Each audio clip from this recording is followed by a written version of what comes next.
Sebab dari terbitnya sampai kepada terbenamnya matahari, namaku besar di antara bangsa-bangsa, dan di setiap tempat dibakar dan dipersembahkan korban bagi namaku, dan juga korban sajian yang tahir. Sebab namaku besar di antara bangsa-bangsa, firman Tuhan semesta alam. Sebelum memasuki ibadah pada pagi hari ini, mari kita mempersiapkan hati kita mengambil saat teduh sejenak.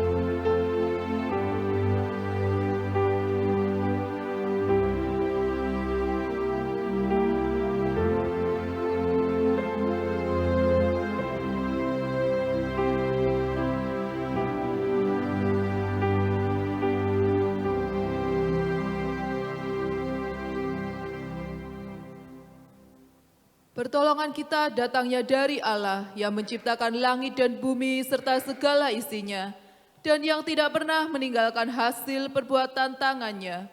Turunlah kiranya atas kita kasih karunia dari Allah Bapa, Putra, dan Roh Kudus. Amin. Shalom jemaat yang terkasih. Mari saat ini kita memberikan pengagungan dan penghormatan hanya bagi Allah Tritunggal. Hormat bagi Allah Bapa.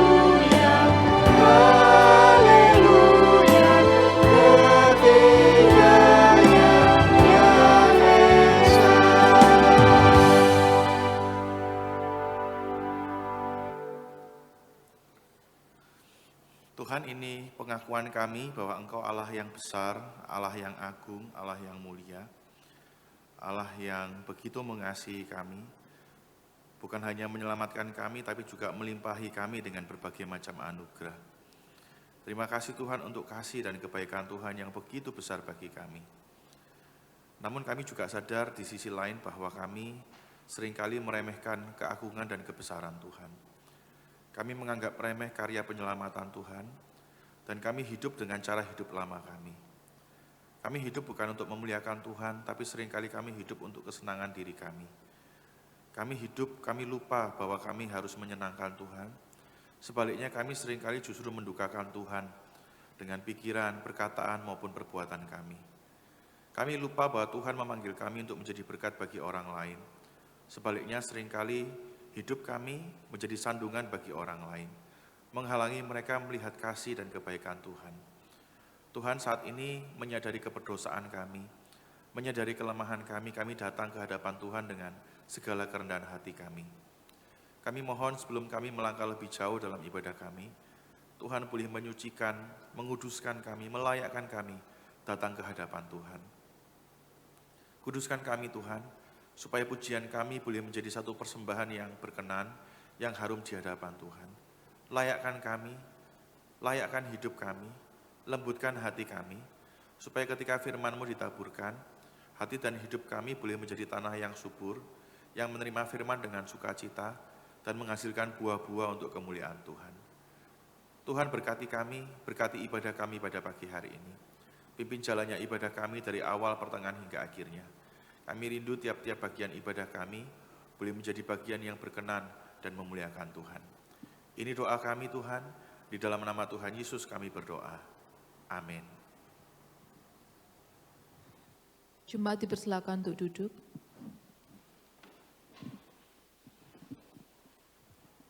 Tidak terasa kita telah berada di akhir tahun 2025. Waktu boleh berlalu, namun kasih dan setia Tuhan tidak akan pernah habis di hidup kita. Dia Allah yang selalu memelihara setiap kita. Mari saat ini kita mengucap syukur atas kasih-Nya yang tak terbatas.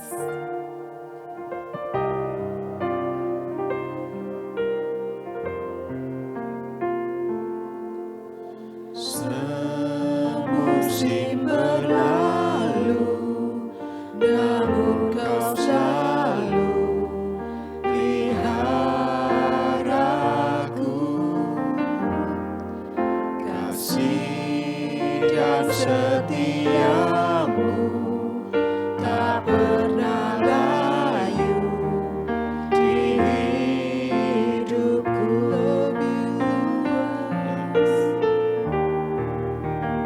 Dari samudra, kebaikan-Mu Bapa takkan habis di hidupku.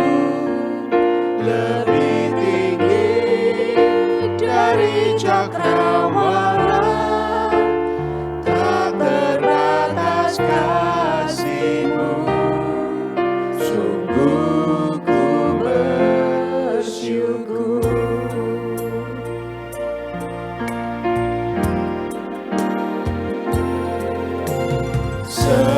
Semusim berlalu, namun Kau selalu pelihara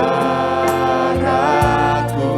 Kasih dan setia Tuhan tidak pernah habis di dalam hidup Dan kita. setiamu tak pernah layu di hidupku. Lebih luas dari samudra, kebaikan-Mu Bapa takkan habis di hidupku. Lebih tinggi dari cakrawala, tak terbatas kasih-Mu. Sungguh ku bersyukur. Lebih luas dari samudra, kebaikan-Mu Bapa takkan habis di hidupku. Lebih tinggi dari cakrawala, tak terbatas kasih-Mu. Sungguh ku bersyukur. Tak terbatas. Tak terbatas kasih-Mu. Sungguh kami mengucap syukur Tuhan. Tak terbatas kasih-Mu. Sungguh ku bersyukur.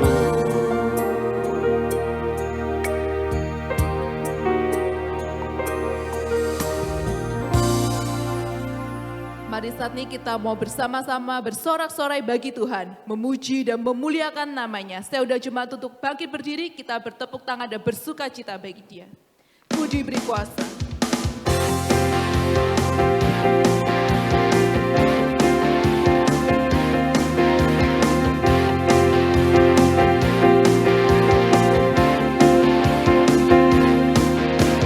Ku diberi kuasa dari Raja mulia, menaklukkan musuh di bawah kakiku. Ku pakai kuasa dari Raja mulia. Bila Allah ada Bila bersamaku, Allah ada bersamaku, siapa jadi lawanku? Sungguh besar Kau Tuhanku, Engkau perisai hidupku. Ku berdiri dengan iman dalam Yesus Tuhan. Kau yang memberi kemenangan, ku bersorak merayakan. Terpujilah Kau Raja segala raja.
Terpujilah Engkau Raja segala raja. Terpujilah Engkau Raja segala raja. Biarlah segala kemuliaan hanya bagi Tuhan. Jemaat dipersilakan untuk duduk.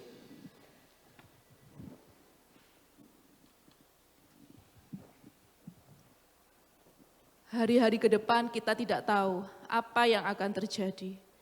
Namun satu hal yang pasti, kita ada sampai saat ini, semua hanya karena anugerah Tuhan. Oleh karena itu sudah selayaknya kita mengucap syukur dengan hidup taat dan setia, percaya sepenuhnya kepada Tuhan. Bersama kita mempersiapkan hati untuk menyambut firman Tuhan. Kita pujikan tanpa syarat.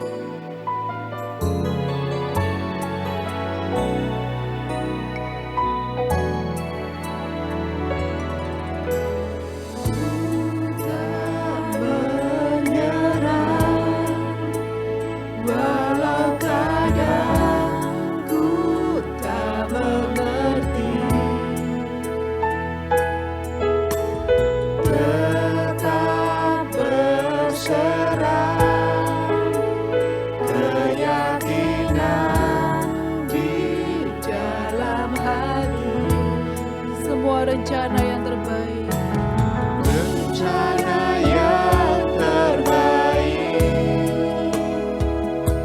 semuanya datang darimu,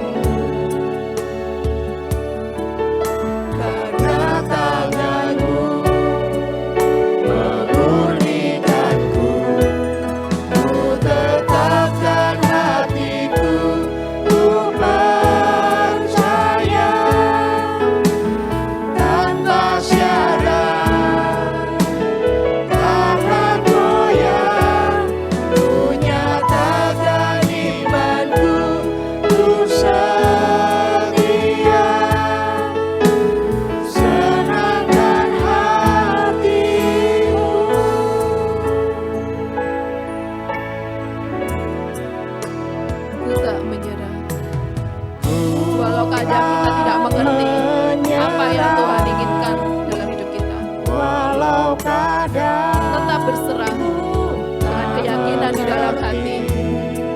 rancangan Tuhan adalah rancangan yang terbaik bagi setiap kita.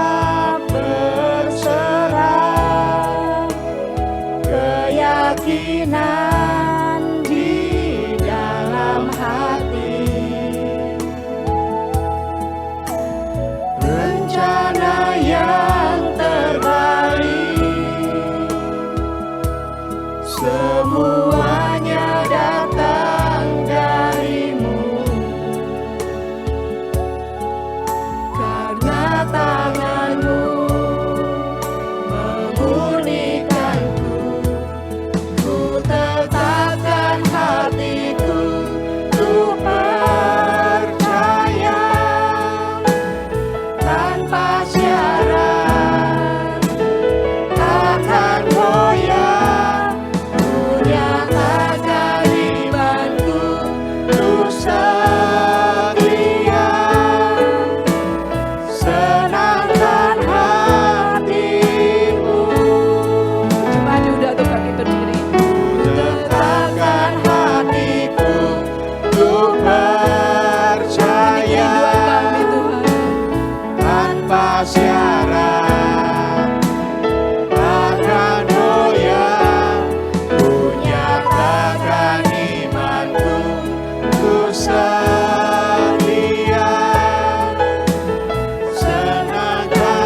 hati kami ketika kami mau bersama-sama merenungkan kebenaran firman Tuhan.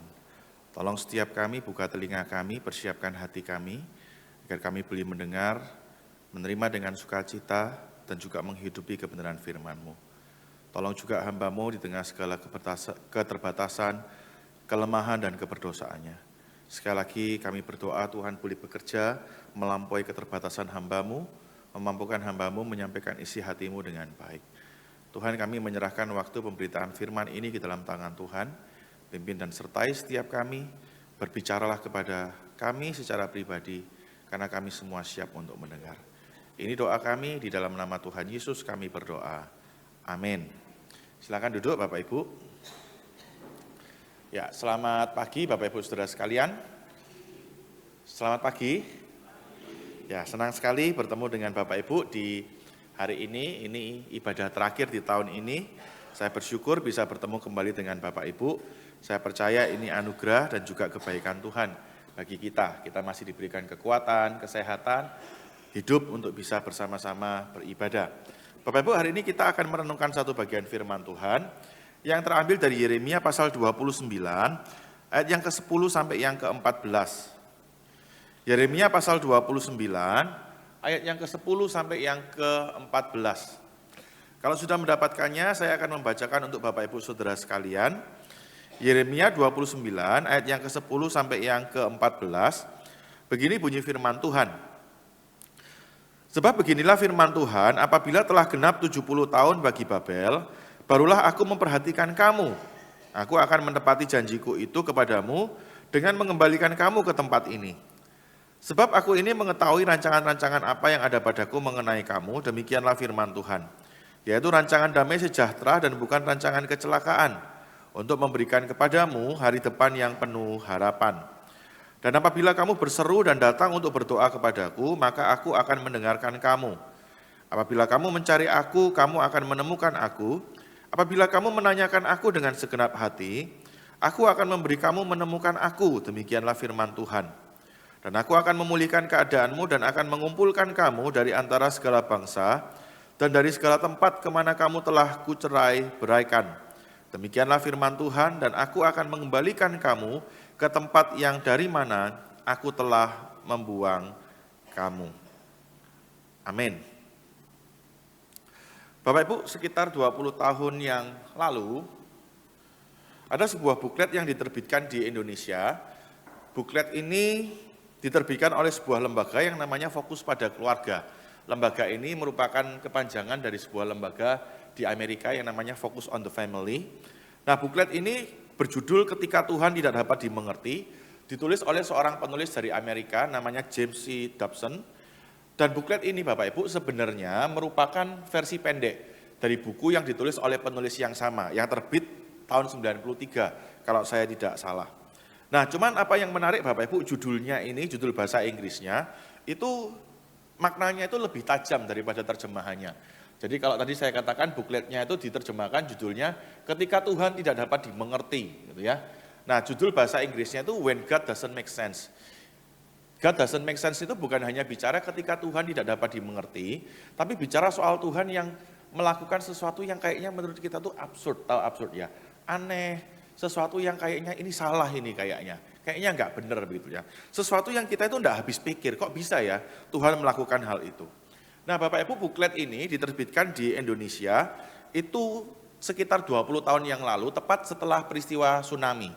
Masih ingat ya, tahun 2004 itu kan negara kita mengalami tsunami di Aceh dan juga di beberapa tempat. Jadi peristiwa besar itu mendorong sebuah lembaga Fokus pada Keluarga menerbitkan buklet yang judulnya Ketika Tuhan Tidak Dapat Dimengerti. Nah, kenapa kok buklet ini diterjemahkan? Tujuannya begini Bapak Ibu, menolong orang-orang pada waktu itu, khususnya orang Kristen, untuk melihat musibah tsunami itu dengan kacamata Kristen. Harus diakui peristiwa tsunami pada masa itu menggoncang banyak orang, karena yang mengalami kan bukan hanya orang-orang tidak mengenal Tuhan, bahkan orang yang mengenal Tuhan pun juga menjadi korban dari tsunami itu. Makanya untuk menolong orang-orang melihat peristiwa yang sulit itu dengan kacamata iman, buklet ini diterbitkan. Nah, Bapak Ibu, terlepas dari isi buklet itu, kalau Bapak Ibu mau baca boleh nanti lihat di internet gitu ya. Tapi saya itu tertarik dengan judul dari bukunya gitu ya. When God doesn't make sense. Ketika Tuhan bertindak satu hal yang menurut kita itu nggak masuk akal. Satu hal yang bikin kita bertanya-tanya, kok gini ya Tuhan? Kok gini ya Tuhan? Rasanya judul ini tepat sekali mengingatkan kita bahwa memang kita ini sering menemukan realita di mana karyanya Tuhan, tindakan Tuhan, itu bikin kita geleng-geleng. Benar nggak Bapak Ibu? Pernah nggak menemukan hal-hal kayak gitu? Kita itu sering ketemu dengan pengalaman-pengalaman yang membuat kita itu bertanya, Tuhan kok bisa ya? Kok Tuhan tega ya? Kok Tuhan izinkan hal seperti ini ya? Pernah mengalami hal kayak gitu? Oh, mukanya nggak pernah ya kayaknya ya. Kayaknya hidupnya aman semua, jauh dari segala malapetaka dan dosa gitu ya. Ya kayaknya Bapak Ibu baik-baik. Tapi dalam pengalaman saya pelayanan, saya beberapa kali menemukan peristiwa-peristiwa yang saya pun ya, bukan yang alami ya. Saya jadi mikir, Tuhan kok bisa ya? Kok Tuhan mau izinkan peristiwa itu terjadi? Tadi pagi saya cerita Bapak Ibu pengalaman 2 jemaat yang pernah saya layani. Ketika saya melayani di satu gereja, ada satu jemaat yang saya layani itu dalam waktu 2 tahun loh ya. Itu mengalami musibah 8 kali, bayangkan. 8 kali dalam waktu 2 tahun. Mulai dari rumah tempat dia tinggal dan usaha tokonya itu kebakaran. Kemudian cucu yang tinggal dengan beliau itu meninggal. Jadi cucunya itu usianya sudah usia mau menikah, sudah tunangan.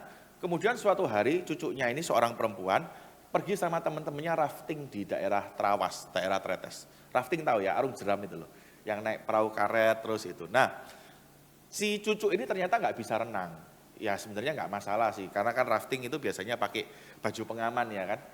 Masalahnya itu ketika rafting, ternyata perahunya itu balik Bapak Ibu. Dan nggak mau balik lagi, gini terus. Jadi akhirnya si cucu itu yang sudah mau menikah loh ya. Ternyata meninggal. Jadi rumahnya kebakaran, cucunya yang tinggal sama dia itu meninggal. Terus dia itu punya anak beberapa, anaknya yang paling tua nomor 1, yang tinggal di Jawa Tengah, itu meninggal kena serangan jantung. Dalam waktu beberapa bulan. Tidak hanya itu, anak yang tinggal sama dia, jadi mama dari si cucu tadi yang meninggal, itu tiba-tiba divonis kena kanker payudara. Tidak hanya itu, anaknya yang nomor 3 sama-sama laki, juga hampir berangkat gara-gara kena serangan jantung. Jadi saya hitung-hitung waktu itu Bapak Ibu ya, waktu saya mulai pelayanan di sana, dalam waktu 2 tahun itu 8 musibah. Bukan karena saya pelayanan di sana, bukan. Tapi memang saya juga nggak tahu gitu loh. Waktu saya datang mengunjungi si ibu ini langsung tanya sama saya begini, saya ini salah apa sama Tuhan? Kok Tuhan izinkan saya mengalami hal-hal kayak gini? Bapak Ibu bayangkan ya, 1 musibah saja dalam waktu 1 bulan bisa bikin kita ngeleyang, bener nggak? Bener nggak? Ini 8 musibah dalam waktu 2 tahun. Saya waktu itu juga mikir, iya kok bisa ya? Waktu saya mau mengakhiri pelayanan di tempat itu Bapak Ibu, ada satu jemaat yang lain dalam waktu 6 bulan kalau saya nggak salah, itu harus kehilangan 3 anggota keluarga. Jadi di akhir bulan Desember, 1 keponakannya dia itu meninggal dengan cara yang nggak wajar. Jadi memang keponakannya ini ada 1 pergumulan kesehatan, terus di tempat di mana dia dirawat, tiba-tiba itu dia jadi aneh, tiba-tiba meninggal. Aneh gitu loh Bapak Ibu, tiba-tiba meninggal. Terus tidak berapa lama, menantunya dia itu meninggal. Jadi anak pertamanya dia punya suami, waktu itu ditinggal untuk sementara. Jadi anak pertamanya itu nginep di rumahnya si ibu ini. Ketika anaknya ini pulang ke rumah, suaminya itu sudah kaku, mukanya sudah biru. Terus kemudian beberapa bulan kemudian, menantunya yang ketiga, dari anak ketiga kalau saya nggak salah, ya anak ketiga atau keempat, itu juga meninggal. Jadi menantunya ini kerjanya kelilingan ke luar kota. Waktu dia nginep di satu kota, dia meninggal. Dalam waktu 6 bulan, 3 anggota keluarga itu meninggal. Jadi belum sempat air matanya kering, itu sudah harus keluar air mata lagi. Anda bisa bayangkan ya, pergumulan-pergumulannya. Peristiwa-peristiwa kayak gini ini tidak jarang Bapak Ibu. Buku ini mengingatkan kita, memang kita seringkali ketemu dengan realita yang sulit ini. Ketika Tuhan itu tindakannya tidak bisa kita mengerti, ketika tindakannya Tuhan itu bikin kita geleng-geleng. Kok bisa ya Tuhan? Kok tega ya Tuhan? Nah Bapak Ibu meminjam buku ini, saya merasa orang-orang Yehuda di dalam nats yang kita baca tadi, di dalam surat Yeremia, mungkin juga bergumul dengan pertanyaan serupa. Kalau Bapak Ibu membaca, orang-orang Yehuda pada masa itu bergumul begini, kok Tuhan ini nggak bisa kami mengerti langkahnya, tindakannya, karena Tuhan itu mengizinkan mereka masuk dalam pembuangan. Jadi mereka juga berpikir hal yang sama. Tuhan kayaknya sedang melakukan tindakan yang aneh, yang nggak masuk akal. Karena Tuhan itu mengizinkan orang-orang Yehuda masuk dalam pembuangan. Nah Bapak Ibu masalahnya begini. Ketika Tuhan mengizinkan orang Israel, orang Yehuda masuk dalam pembuangan, buat mereka pembuangan itu membawa krisis yang besar buat mereka. Jadi pembuangan itu kita mungkin susah memahaminya. Kita mungkin malah mikir positif ya, kayak plesir pergi ke luar kota, luar negeri gitu ya. Tapi buat orang-orang Yehuda pada masa itu, pembuangan itu satu hal yang besar yang menggoncang banyak hal dari diri mereka. Misalnya apa? Yang pertama begini Bapak Ibu. Buat orang Yehuda, pembuangan itu sesuatu yang besar, masalah yang besar, karena pembuangan itu membuat mereka mengalami krisis identitas. Khususnya identitas mereka sebagai umat Allah. Kok bisa? Nah, saya jelaskan sedikit begini. Nanti kalau Bapak Ibu baca di Perjanjian Lama, di dalam kitab-kitab Taurat, Bapak Ibu akan menemukan berulang kali percakapan antara Tuhan dengan orang Israel. Tuhan bilang begini, kamu akan menjadi umatku, aku akan menjadi Allahmu. Terus Tuhan bolak-balik janji begini, aku akan memberikan kepadamu tanah yang berlimpah-limpah susu dan madunya. Masih ingat ya? Aku akan memberikan kepadamu tanah yang berlimpah-limpah susu dan madunya. Berarti begini, meterai perjanjian antara Tuhan dan bangsa Israel, itu tanah perjanjian. Bukti bahwa orang Israel masih punya Tuhan, itu tanah perjanjian. Bukti bahwa Tuhan itu menjadi Tuhannya mereka, itu tanah perjanjian. Sehingga begini, ketika orang-orang Israel itu dibawa pergi dari tanah perjanjian, itu berarti meterai perjanjian antara orang Israel dan Tuhan, itu diambil. Nangkep ya? Nangkep ya? Karena kan orang Israel dan Tuhan punya perjanjian, orang Israel jadi umatnya Tuhan, Tuhan jadi Allahnya mereka. Ketika tanah perjanjian diambil, mereka itu berpikir begini, kami ini masih punya Tuhan apa enggak ya? Karena yang membuat kami yakin kami punya Tuhan, tanah perjanjian, itu diambil. Seolah-olah mereka itu kehilangan identitas mereka sebagai umatnya Tuhan. Karena meterainya itu diambil dari mereka. Tapi bukan hanya itu Bapak Ibu. Bukan hanya krisis masalah identitas mereka sebagai umat Allah, ternyata ketika Tuhan mengizinkan mereka masuk dalam pembuangan, mereka itu juga mengalami konsep teologis yang tergoncang. Mereka mengalami krisis tentang siapa Tuhan buat mereka. Nah, tadi pagi saya jelaskan begini. Buat orang-orang pada masa itu Bapak Ibu, ketika dua bangsa berperang, maka yang berperang itu bukan hanya bangsa-bangsanya, bukan hanya orang-orangnya, tapi juga dewa-dewa yang mereka sembah. Anggap ya maksudnya ya. Jadi ketika bangsa A dan bangsa B berperang, yang berperang itu bukan cuma orang-orangnya. Dewa yang disembah bangsa A dan dewa bangsa B itu juga ikutan berperang. Dalam konsep berpikir masa itu. Misalnya ya, satu bangsa itu menyembah dewa Stefanus misalnya ya kan. Satu lagi menyembah dewa Kristianto. Nah ketika dewa penyembah dewa Stefanus dan penyembah dewa Kristianto ini berperang, yang berperang itu bukan cuma penyembahnya. Dewanya juga ikutan berperang. Itu dalam alam berpikirnya mereka. Sehingga begini konsekuensinya. Bangsa yang menang, itu berarti dewanya lebih kuat. Tangkap? Kalau bangsa penyembah dewa A dan dewa B berperang, yang menang penyembah dewa B, itu berarti dewa B itu Tuhannya lebih kuat daripada dewa A. Kalau penyembah Stefanus dan Kristianto berperang, yang menang misalnya penyembah Stefanus, berarti dewa Stefanus itu lebih hebat daripada dewa Kristianto. Nangkap ya? Nah, ini menimbulkan pertanyaan buat orang-orang Israel. Tuhan itu di masa lalu hebat sekali. Allahnya Mesir kalah, ya kan? Allahnya banyak bangsa besar itu dikalahkan. Tapi kenapa kok sekarang Tuhan ini malah kalah sama bangsa Babel? Nanggap maksudnya? Jadi ketika mereka kalah, itu mereka bukan cuma sekedar melihat kekalahannya ada pada diri mereka. Mereka juga bertanya-tanya, kenapa ya kok Tuhan dalam tanda kutip kalah? Nah Bapak Ibu ini pergumulan yang penting. Makanya nanti kalau Bapak Ibu di rumah baca, di dalam kitab nabi-nabi yang lain, para nabi itu mengingatkan berulang kali begini, bahwa mereka itu masuk dalam pembuangan, bukan karena Tuhan itu kalah hebat, bukan. Tapi karena mereka terlalu jahat. Bukan karena Tuhan kalah hebat, tapi karena mereka terlalu jahat. Tapi apapun itu Bapak Ibu, intinya begini, ketika orang Israel diizinkan Tuhan masuk dalam pembuangan, buat orang Israel itu hukuman berat. Itu menimbulkan krisis berat buat mereka. Baik masalah identitas mereka, juga masalah pemikiran mereka tentang siapa Tuhan. Itu masalah serius, masuk dalam pembuangan. Nah tapi yang lebih mengejutkan itu begini Bapak Ibu. Tuhan itu mengizinkan mereka mengalami hal yang berat ini, peristiwa yang menyakitkan ini, justru di saat mereka itu lagi beriman kepada Tuhan. Saya ulangi ya, Tuhan itu mengizinkan mereka mengalami peristiwa yang berat ini justru di saat mereka lagi beriman kepada Tuhan. Nanti Bapak Ibu di rumah dibaca, di pasal 27 dan 28, di sana itu ada perdebatan antara Yeremia dengan nabi-nabi, banyak nabi pada masa itu.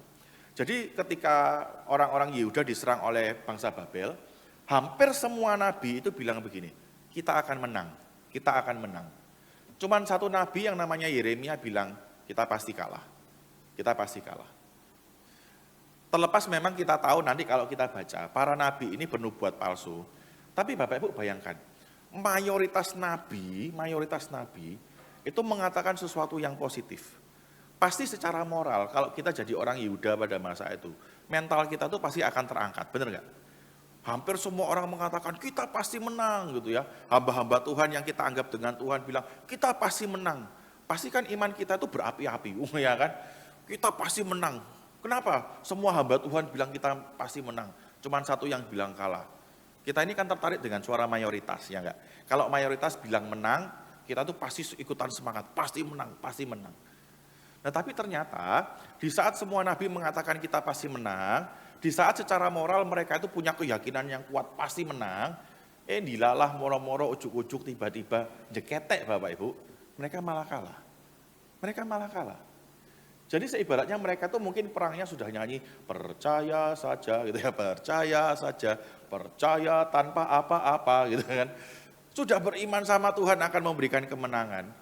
Ternyata di waktu mereka beriman, justru mereka mengalami kekalahan. Tadi pagi saya katakan ini mirip kalau kita ya, sakit, punya pergumulan sakit. Kita beriman, Tuhan akan sembuhkan, Tuhan akan pulihkan, ya kan, sampai doa, sampai nyanyi. Ternyata waktu periksa ke dokter, dokter malah bilang gini, sakitmu tambah parah. Anda bisa bayangkan bagaimana hancurnya? Bisa bayangkan? Waktu Anda lagi beriman sama Tuhan loh, Tuhan pasti sembuhkan, Tuhan pasti lepaskan. Ternyata di saat Anda beriman, malah sama Tuhan dibikin tambah jatuh. Nanggap, itu yang dialami bangsa Israel. Mereka mengalami krisis besar, masuk dalam pembuangan, justru di saat mereka itu lagi disugesti untuk percaya kepada Tuhan. Mereka berpikir Tuhan akan melepaskan saya, Tuhan akan memenangkan kami. Itu pasti menimbulkan kehancuran besar buat mereka.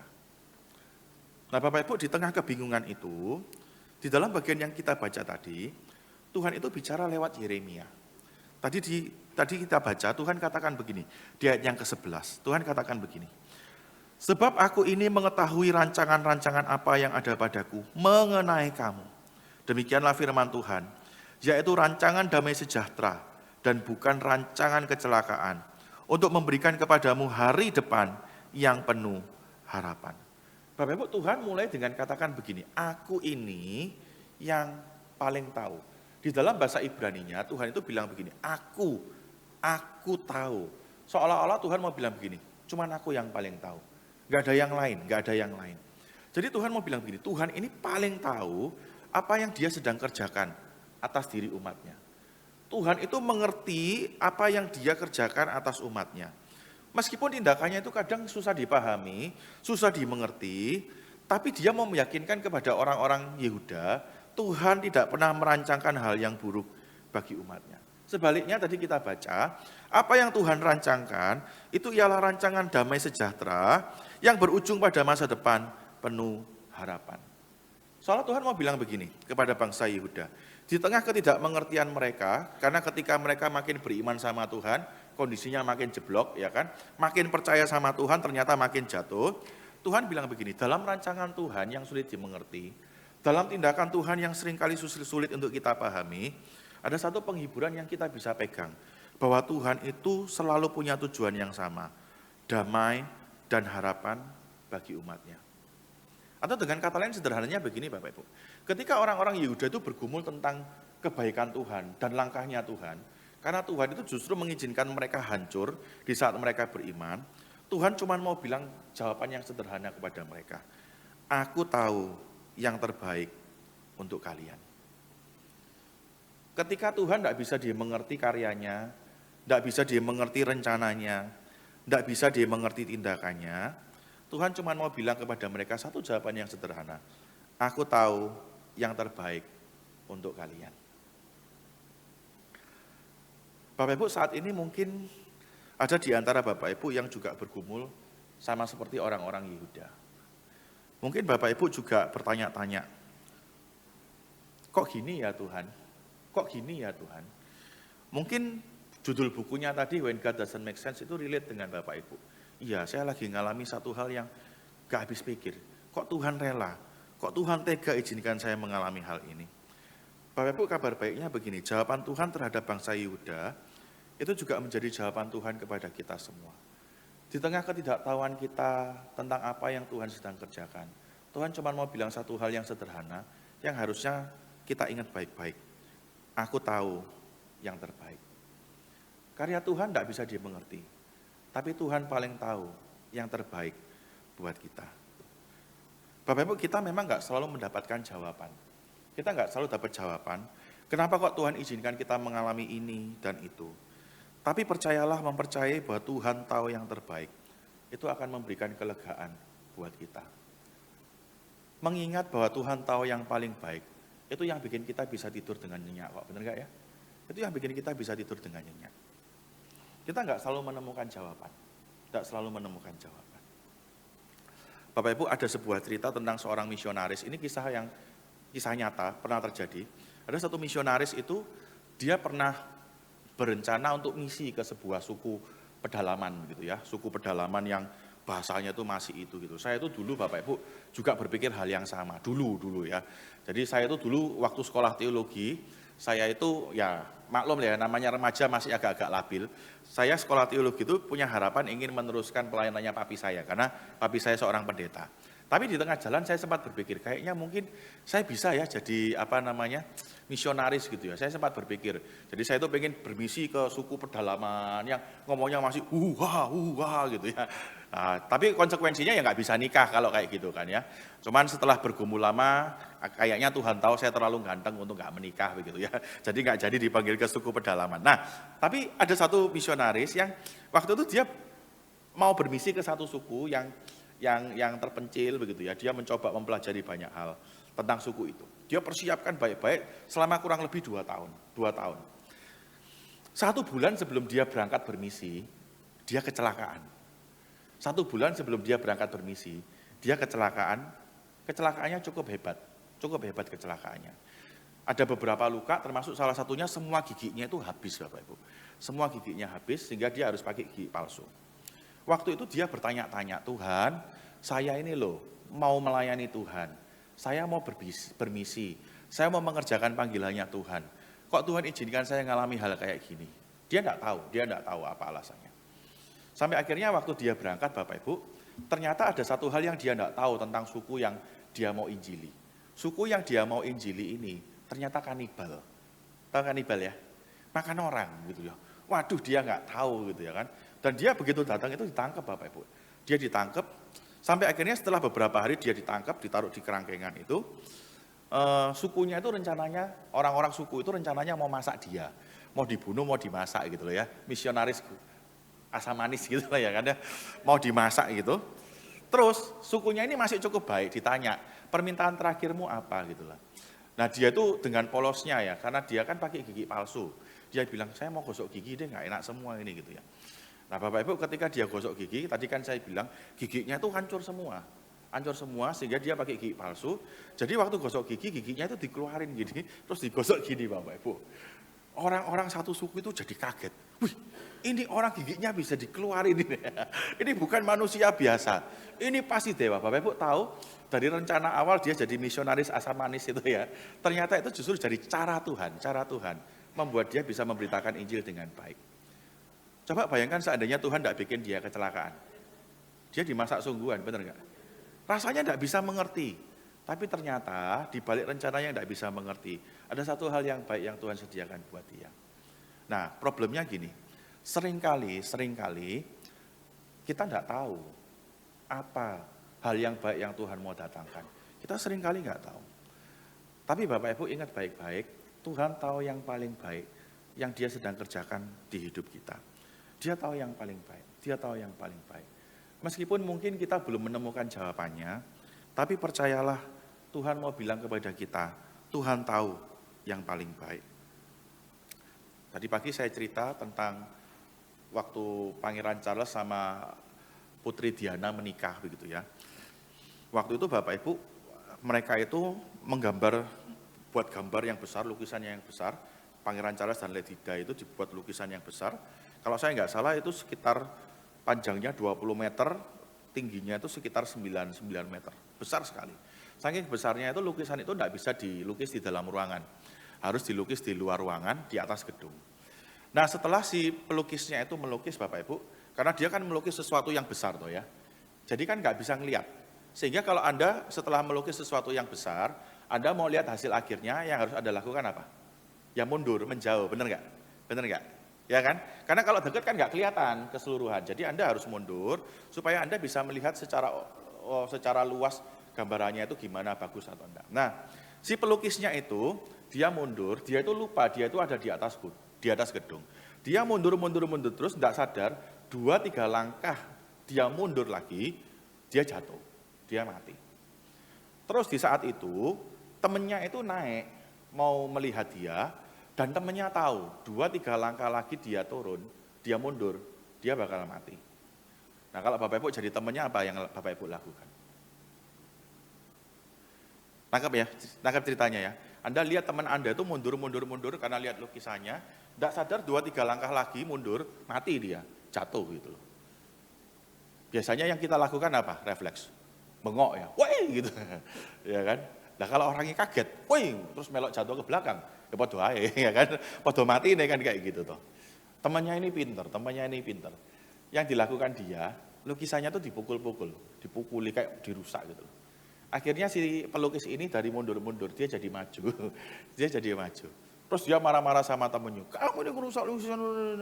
Terus temennya bilang, kalau lukisanmu nggak tak rusak, kamu yang mati.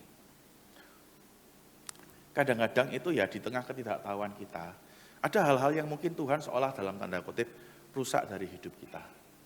Tapi tujuannya itu untuk menyelamatkan kita. Bapak Ibu, kita tidak pernah tahu kadang apa alasan Tuhan. Tapi cuma satu hal yang kita bisa simpan dengan baik. Yang Tuhan katakan kepada bangsa Yehuda juga jadi jawabannya kepada kita. Tuhan tahu yang paling baik. Kalau ada hal yang baik yang Dia berikan kepada kita, Tuhan tahu itu yang paling baik. Tapi bahkan ketika hari ini Tuhan izinkan ada pergumulan, bahkan kesulitan kita alami, Tuhan tahu itu pun yang paling baik buat kita. Baik atau buruk, kalau Tuhan izinkan terjadi, Tuhan tahu itu yang paling baik buat kita. Dan begini Bapak Ibu, kalau Anda sadar bahwa Tuhan itu tahu yang paling baik, maka tidak perlu ada masa lalu yang perlu disesali. Kalau Anda tahu bahwa Tuhan itu tahu yang paling baik, maka tidak ada masa depan yang perlu ditakuti. Kenapa? Karena Tuhan pasti kasih yang terbaik. Masa lalumu dengan segala ketidaksempurnaannya, itu yang terbaik. Masa depanmu dengan segala ketidaksempurnaannya, itu pun yang terbaik. Karena di dalam setiap hal, Tuhan sedang memberikan yang terbaik. Tuhan tahu yang paling baik. Tadi pagi saya cerita Bapak Ibu, waktu saya kuliah, saya itu pernah berandai-andai gitu ya. Kalau misalnya ada mesin waktu, kira-kira saya itu mau ngapain. Jadi pilihan pertama itu kan pergi ke masa lalu atau masa depan, benar ya kan? Pilihan pertama ya kan? Nah kalau pergi ke masa depan itu kayaknya medeni Bapak Ibu ya. Biarkan masa depan menjadi misteri. Kalau kita tahu masa depannya positif, kita senang. Misalnya dikasih tahu, tahun depan kita akan menjadi orang kaya ya kan. Atau misalnya tahun depan ternyata orang yang selama ini dekat dengan kamu adalah CEO yang menyamar misalnya kayak gitu. Gara-gara nonton drama Cina ini ya kan. Jadi misalnya kayak gitu tuh. Wah kita senang. Tapi misalnya kita dikasih tahu, tahun depan bakal mati, saya yakin ya, Anda tidak bisa tidur nyenyak habis ini. Benar enggak? Jadi biarkan masa depan jadi misteri. Saya tuh pengen pergi ke masa lalu. Ada beberapa tempat Bapak Ibu ya. Saya waktu itu berandai-andai. Misalnya saya tuh pengen pergi ke masa Tuhan Yesus hidup ya kan. Jadi pengen lihat waktu Tuhan Yesus bangkit. Kalau perlu tak rekam. Jadi nanti saksi kebangkitan Yesus yang pertama itu saya, bukan para wanita gitu ya. Terus saya tuh pengen pergi waktu saya masih kecil ya kan.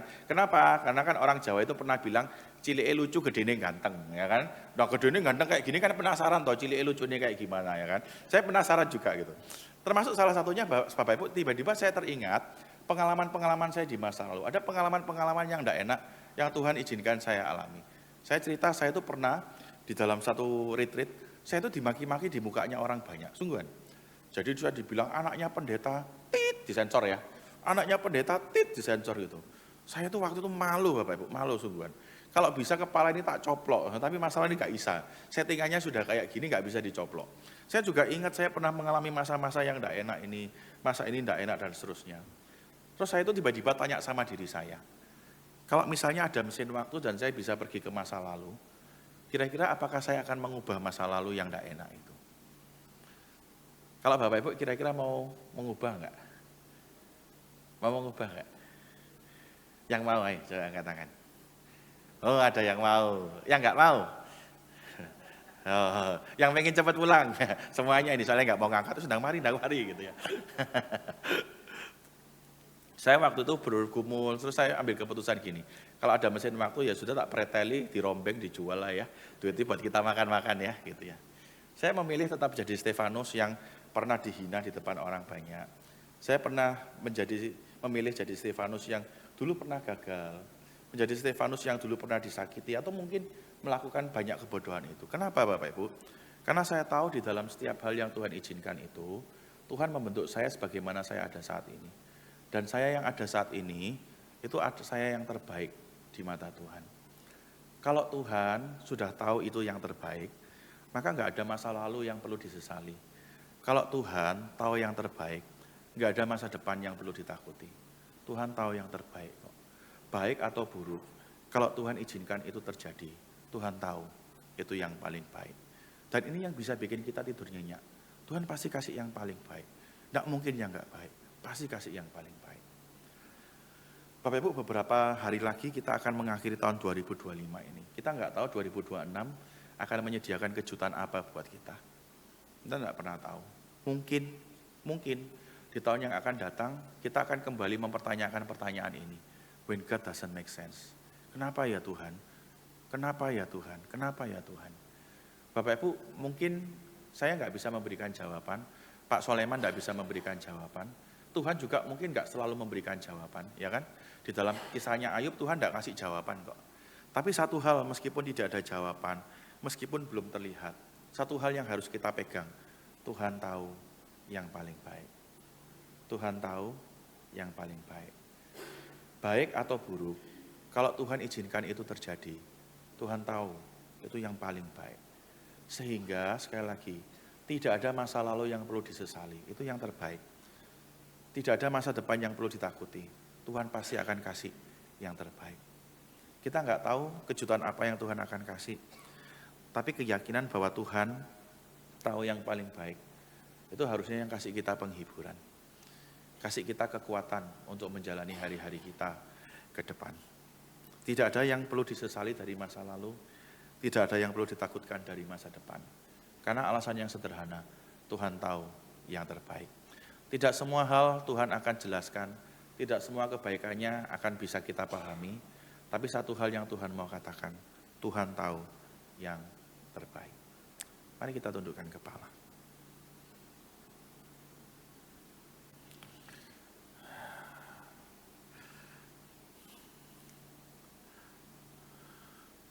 Tuhan, terima kasih karena Engkau tahu yang paling baik dan Engkau memberikan yang terbaik bagi kami.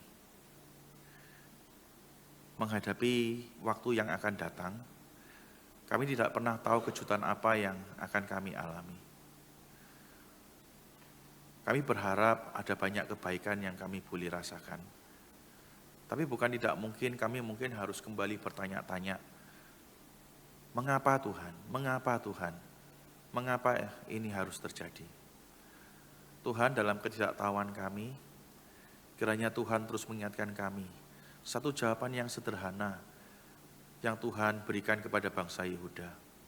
Satu jawaban yang juga menjadi jawaban Tuhan dalam setiap pergumulan kami. Bahwa Tuhan tahu yang paling baik bagi setiap kami. Tuhan, dalam ketidakmengertian kami, kiranya firman-Mu ini, janji-Mu ini, boleh menjadi kekuatan bagi kami, menjalani hari-hari kami ke depan. Kami tahu di dalam Engkau, Tidak ada masa lalu yang perlu disesali. Tidak ada masa depan yang perlu ditakutkan. Karena kami tahu Tuhan, tahu yang terbaik, Tuhan memberikan yang terbaik. Terima kasih Tuhan. Ini doa kami, dalam nama Tuhan Yesus kami berdoa. Amin. Bapak Ibu, kita akan kembali berdoa untuk beberapa pokok doa. Mari kita bersama-sama berdoa ya. Tuhan, saat ini dengan segala kerendahan hati kami kembali datang ke hadapan Tuhan. Sebagai umat Tuhan, kami mau menaikkan doa dan pergumulan kami di hadapan Tuhan. Tuhan, tak henti-hentinya kami berdoa untuk bangsa dan negara kami, khususnya di tengah berbagai macam krisis yang kami alami saat ini. Tuhan, tolong di tengah krisis-krisis ini, agar boleh ada sesuatu yang baik yang Tuhan munculkan. Kami percaya Tuhan, meskipun segala sesuatu terlihat kacau, tidak menentu, tapi kami punya Tuhan yang berdaulat, Tuhan yang tahu yang paling baik, Tuhan yang menguasai sejarah hidup manusia. Karena itu kami mohon Tuhan yang berkuasa, Tuhan boleh bekerja di tengah-tengah segala macam krisis yang kami alami, untuk memunculkan sesuatu yang baik di tengah-tengah bangsa ini.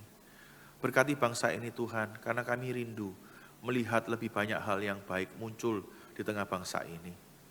Kami berdoa menyerahkan untuk para pemimpin bangsa ini ke dalam tangan Tuhan. Berkati mereka Tuhan.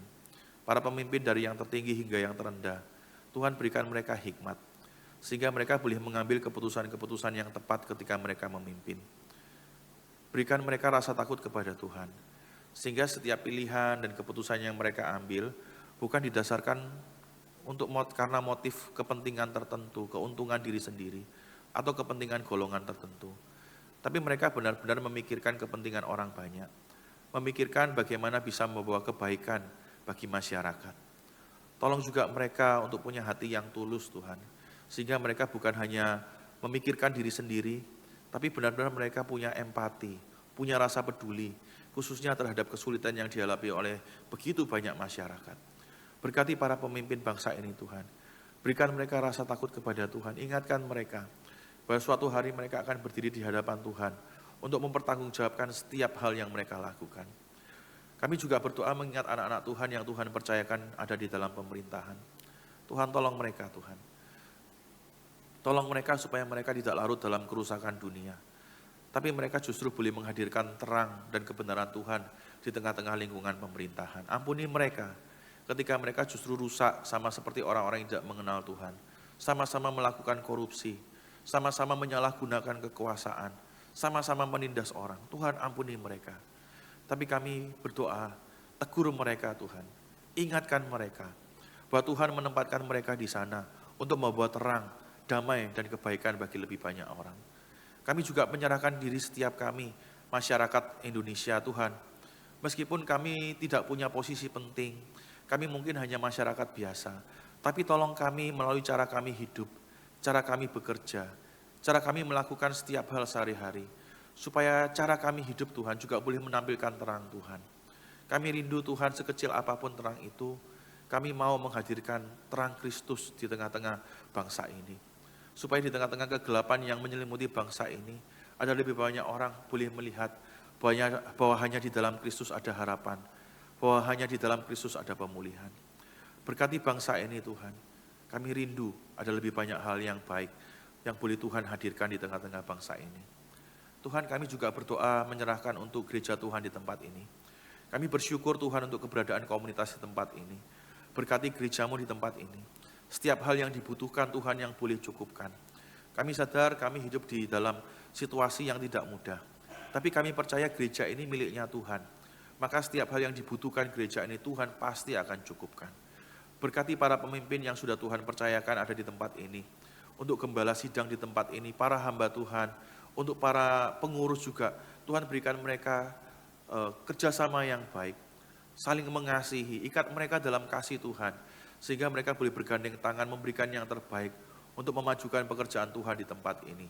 Berkati juga setiap anak-anak Tuhan di tempat ini, agar mereka juga boleh mengambil bagian mereka dengan baik, mengerjakan setiap hal yang Tuhan percayakan dengan baik, saling melayani, saling bertumbuh, saling mendorong untuk bisa memberikan lebih baik lagi bagi pekerjaan Tuhan di tempat ini. Berkati gereja ini Tuhan dengan setiap pergumulannya. Kiranya kami rindu melalui keberadaan gereja ini Tuhan boleh dipermuliakan. Dan lebih banyak lagi orang boleh dibawa untuk mengenal dan mengalami Tuhan. Tuhan, kami juga berdoa untuk anak-anak-Mu di tempat ini yang bergumul dengan kehidupan mereka. Ada di antara mereka yang saat ini mungkin bergumul dengan kehidupan rumah tangga mereka. Relasi suami istri yang tidak harmonis, relasi orang tua anak yang tidak rukun. Ada di antara mereka mungkin yang bergumul dengan masalah pekerjaan. Mereka mengalami kesulitan dalam pekerjaan atau bahkan mereka sulit untuk mendapatkan pekerjaan. Ada di antara mereka yang mungkin bergumul dengan berbagai masalah kehidupan yang lain. Atau bahkan ada di antara mereka yang bergumul dengan masalah kesehatan. Tuhan, apapun pergumulan anak-anak-Mu di tempat ini saat ini, kami berdoa, hamba berdoa, hadirlah dalam kehidupan mereka. Tolong mereka untuk makin melihat jelas kehadiran Tuhan. Tolong mereka untuk makin menyadari dengan baik bahwa Tuhan tahu yang paling baik dalam hidup mereka. Kuatkan mereka menjalani pergumulan ini Tuhan. Kami rindu Tuhan boleh memberikan kekuatan dan kemenangan di dalam pergumulan mereka. Namun sekiranya Tuhan punya rencana yang lain, berikan mereka kekuatan untuk mereka boleh tetap bersandar dan bergantung kepada Tuhan. Tuhan, kami rindu di dalam setiap pergumulan mereka. Mereka tidak kehilangan iman mereka, tapi mereka boleh tetap setia kepada Tuhan. Di dalam setiap kehilangan mereka, mereka boleh semakin mendapatkan Tuhan. Berkati setiap pergumulan anak-anak-Mu. Kiranya kehadiran Tuhan boleh makin jelas mereka alami dan mereka rasakan. Terima kasih Tuhan, ini doa-doa kami.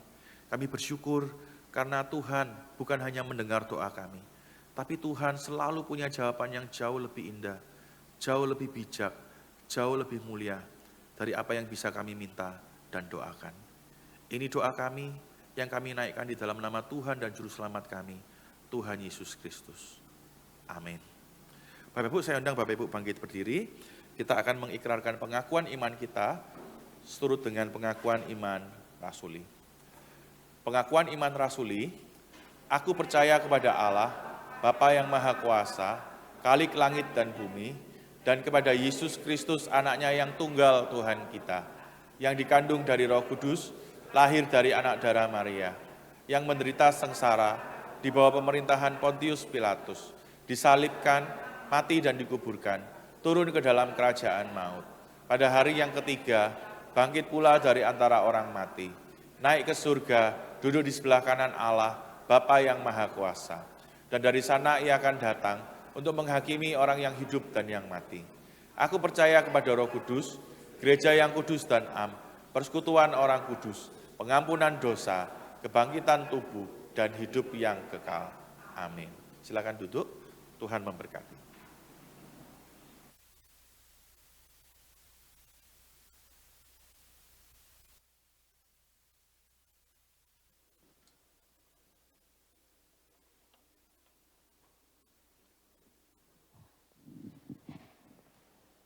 Tiba saatnya kita akan memberikan persembahan. Dengan penuh ucapan syukur, mari kita memberikan persembahan yang terbaik untuk Tuhan. Bersama kita akan pujikan, ku percaya pada Yesus.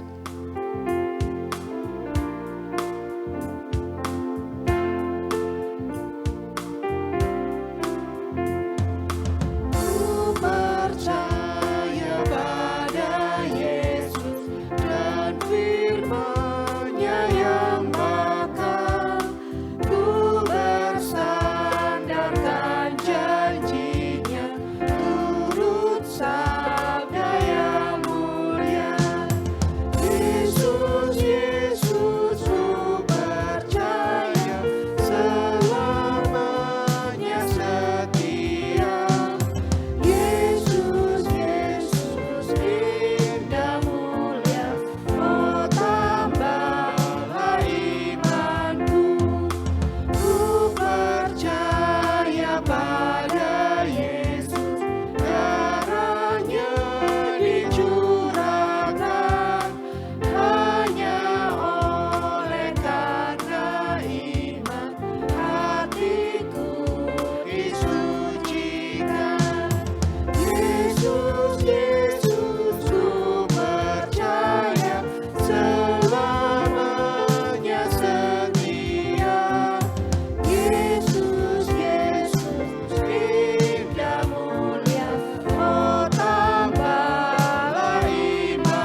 pada Yesus. Ku percaya pada Yesus, rela sangkal diriku hanya mendapatkan Yesus, bahagialah hidupku. Yesus, Yesus, ku percaya selamanya setia. Yesus, Yesus, indah mulia, oh tambahlah iman. Percaya pada Yesus dan firman-Nya yang bakal. Pada Yesus dan firman-Nya yang bakal, ku bersandarkan janji. Turut sabda yang mulia. Turut sabda yang mulia. Yesus, Yesus, ku percaya. Yesus, Yesus, ku percaya. Jemaat diundang untuk bangkit berdiri. Selamanya setia. Yesus, Yesus, indah mulia, oh tambahlah imanku. Yesus, Yesus, ku percaya. Yesus, Yesus, ku percaya selamanya setia. Yesus, Yesus, indah mulia, oh tambahlah imanku. Yesus, Yesus, indah mulia. Yesus, Yesus, indah mulia, oh tambahlah Oh, iman. tambahlah imanku. Oh tambahlah imanku. Mari kita berdoa. Tuhan Allah Bapa kami yang di surga, kami mengucap syukur untuk kesempatan yang diberikan bagi setiap kami untuk boleh kembali beribadah, terlebih kami boleh memberikan persembahan pada saat ini. Tuhan, kiranya persembahan ini adalah yang terbaik dari setiap kami, dan kiranya Kau yang berkenan memakai persembahan ini sebagai alat kemuliaan nama-Mu Tuhan. Kau yang juga senantiasa memberkati untuk setiap pengurus yang akan mengelola persembahan ini, biarlah persembahan ini sungguh boleh dikelola dengan baik dan benar, dengan takut akan Tuhan. Terima kasih Bapa di surga, hanya di dalam nama Tuhan Yesus Kristus kami telah berdoa. Amin. Biarlah segala puji, hormat, dan kemuliaan hanya bagi Allah Tritunggal. Doksologi.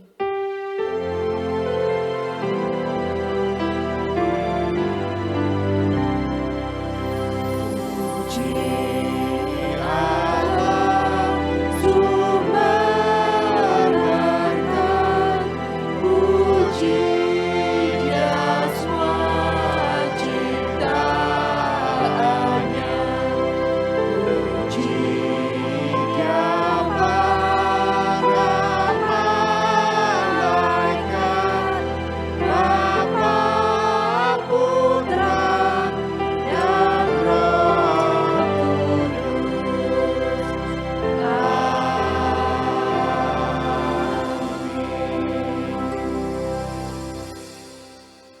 Jemaat yang dikasihi oleh Tuhan, di penghujung daripada tahun ini, di minggu yang terakhir dari tahun 2025 ini, sadarilah bahwa Allah begitu mengasihimu dan Allah tidak akan pernah meninggalkan hidupmu. Karena itu hiduplah bergantung hanya kepada Tuhan, dan arahkanlah hatimu kepada Tuhan dan terimalah berkat daripadanya.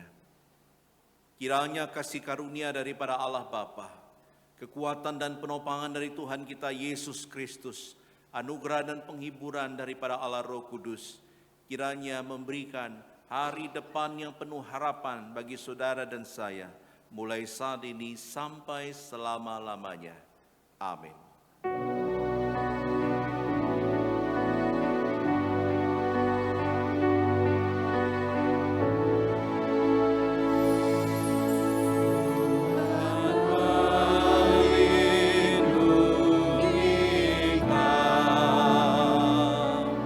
Tuhan memberkati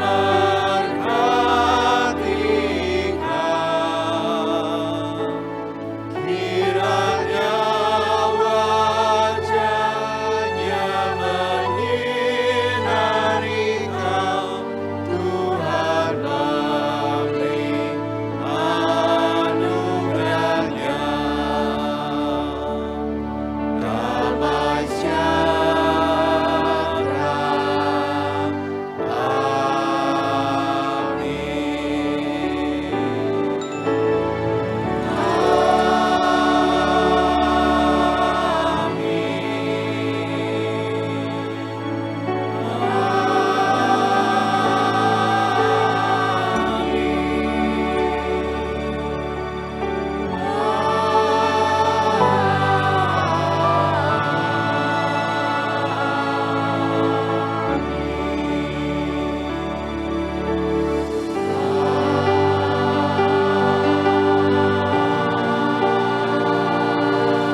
teduh, Tuhan memberkati.